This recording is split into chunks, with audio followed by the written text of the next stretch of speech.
I am Attorney Aloy Santos from APS Law Firm. Online lending apps are regulated mainly by the Securities and Exchange Commission. While lending companies are covered by Republic Act 9474, yung mga financing companies fall under Republic Act 8556 naman.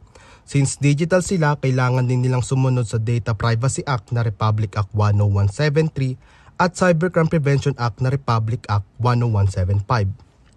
Legit ang lending company kung SEC registered sila at may Certificate of Authority to Operate.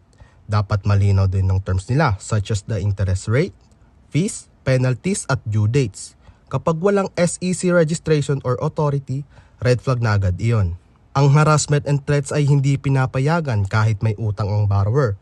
Bawal ang pananakot, pagmumura, panghihiya at pagkukontak sa family or friends para ipahiya ang tao.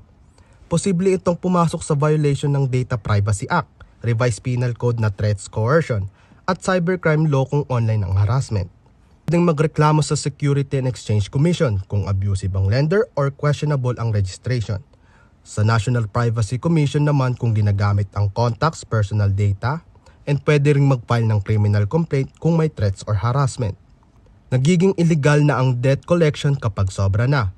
Halimbawa, non-stop calls, pananakot ng pagkakakulong, pag-text sa contacts, public shaming or pag-post ng personal info online. Ang collection dapat legal, hindi pang-aabuso. Walang nakukulong sa utang. Under the 1987 Constitution, Article 3, Section 20, walang nakukulong dahil lang sa hindi pagbabayad ng utang. Civil case lang siya, makukulong lang kung may kasamang krimen tulad ng fraud, estafa, or bouncing checks under Batas Pambansa bilang 22.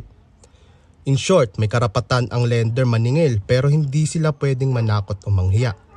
May legal protection ang borrowers lalo na kung abusive ang collection practices.